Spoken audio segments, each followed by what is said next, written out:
Hello, welcome to this episode, how to use strategic alliances for maximum exposure, building authority and winning new business. 10 simple ideas. And my name is Adam King. This is the B2B Growth Think Tank where every week you'll discover actionable business development and marketing strategies for growing a B2B or professional service business. So make sure that you hit subscribe and click on the notification bell at the top right so you get to hear about all of the upcoming episodes as they are released.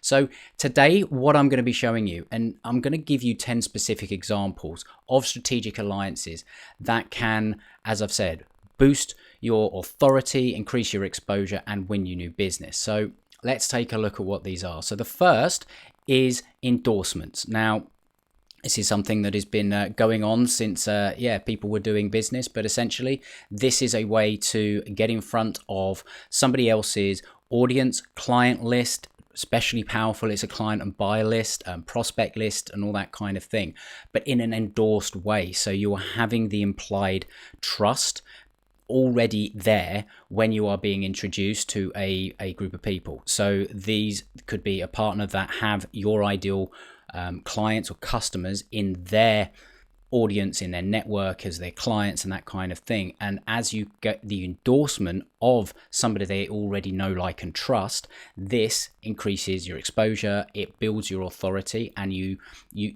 don't need to go through the gauntlet of doing all that know, like, and trust, because the trust factor is already there by the endorsement. So it's very, very powerful. So the second one is content distribution. Now this is a pure distribution play here. You could have articles, blog posts, videos, podcasts, that kind of thing, and you do strategic alliances with people to get this content in front of other audiences. You're not even asking for anything in return. You're just saying, here's some great content, or you're having a partner say, here is some great content on this subject that I know some of you guys deal with, so take a look, check this out. And so you're getting the exposure and the authority from being introduced by somebody else they already know, like, and trust, right? So sort of following on from that, what we're talking about here in the third one is value promotion. Now this takes it a little bit step further, and what you would do here is you would have something that is extra valuable, so therefore somebody needs to opt in, give their details to receive it. So it's kind of a lead generation play as well, but this goes a little bit more in depth than a single article or a blog or a podcast or something like that. So it could be, some form of report, template, something that solves a specific problem, that kind of thing. So it's a very powerful way, again, of increasing exposure and building authority. So the fourth one is co-branding to enhance positioning, credibility, and authority. So what this means is you can create content, something that's valuable, all that kind of thing, but you can co-brand it with a strategic alliance partner. So if you are a younger company, for example, then you can get your credibility from someone that is larger, that has been in the game longer, that has a larger client base, all that kind of thing.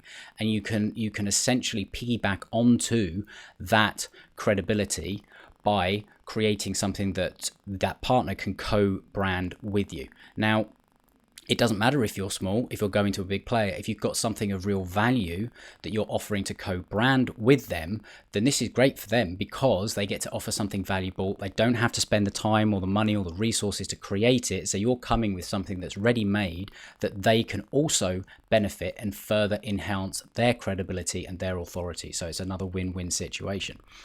So the fifth is finding podcasts for you to be a guest on, or finding guests for your podcast. Now, you may or may not have a podcast, and if you don't, then I highly recommend that you consider doing it, because having had a podcast now for nearly 2 years, I can tell you that it's been one of the best ways to increase exposure, build my own authority, but more important than that, it's build these relationships with potential strategic alliance partners. It's been fantastic for that. So you can do that, and you can get on other people's podcasts and get in front of their audience and show what you do and your expertise and have a call to action and that kind of thing. So it's a great strategy for that. But really the power comes from having your own, or what I call is your authority bridge platform. And that basically means that you get to invite people on, have them share their message, their expertise, make them look awesome, and then you get to have that real, it builds a relationship in quite a small window of time that you wouldn't necessarily have got in any other way. So it's a fantastic way of doing it. So the sixth way is to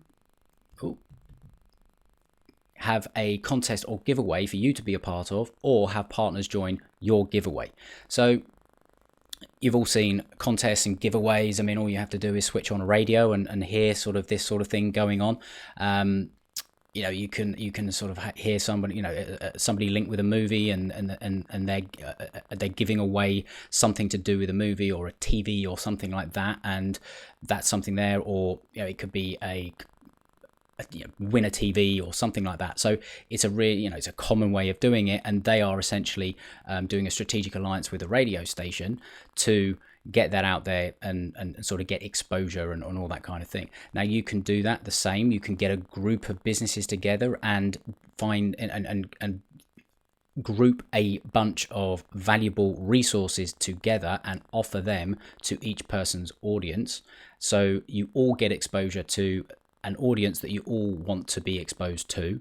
But the beauty of this is it has that viral potential as well. So you get other people that are getting some of these resources and all the rest of it, sharing the opt-in or the contest or the giveaway as part of that process. So you don't only generate the leads that are within the networks and the audiences already, you generate leads, and you get exposure and all that kind of thing from that viral effect. So it's a really powerful way of doing this.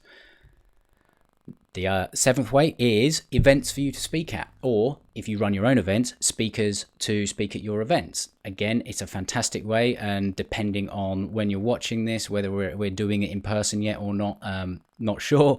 But you can also do this virtual. There's now lots of virtual summits that are going on, so you would go onto an event like that and be able to talk to an audience that could, as long as the event itself is targeted towards the people that you want as clients and you want to grow a business around. And this is, again, it's a very powerful way of doing it, and it's one that's it's been well used in the past. So the eighth way would be to display marketing materials in high footfall space. So if you find a partner that has say a lot of physical locations, and you can put some of your materials in those places, so it could be something as obvious or simple as cafes, for example, not very targeted. Or it could be, if you're looking for high net worth people as an advisor, you could go to high-end golf courses, for example, and look to have materials and stuff like that put in the reception area of that kind of place. They're just some sort of basic ideas, but you can see where this could go in terms of getting exposure to people that you wouldn't necessarily have got to in the first place. So the ninth is introductions to influential people that can help you grow. So when you make strategic alliance partnerships, they will also have people in their network. So if they know someone that is particularly influential and you can be introduced, then again, you skip past the whole need to, right, who is this guy? What do they want, etc. And if you're introduced, you can skip through that. And if this is someone that has a real potential to open a lot of doors, incredibly valuable. So the 10th is to create a group or a community or an association with your strategic alliance partners. So you can find a group of people or a number of partners that you would want to create a group with that is complementary around a type of client or that kind of thing, and you can manage that community together. You can call it it can be something as obvious as a Facebook group, or it could be going the full route and sort of saying we are creating an association, and you can invite people to join and be part of it and all that kind of thing, as long as it's around a specific type of person and specific type of client. This can again be incredibly powerful, massive exposure, real increase in authority and all that kind of thing. So it's really it's a very, very powerful way of doing this. So those are the 10. So I hope you've found it valuable. If you have, please like the video, hit subscribe, and make sure you hit the notification bell so that you're notified of the upcoming episodes, because next what I'm going to be showing you is 10 surprisingly powerful ways to build your business through strategic alliances that few people even think about it. So this is another list of 10 ways that you can use strategic alliances, but they're a little bit different to maybe what you would have thought. So make sure that you tune in for that episode. So again, I hope you found this valuable. Thank you very much for watching. I'm Adam King, and see you next time. Bye-bye.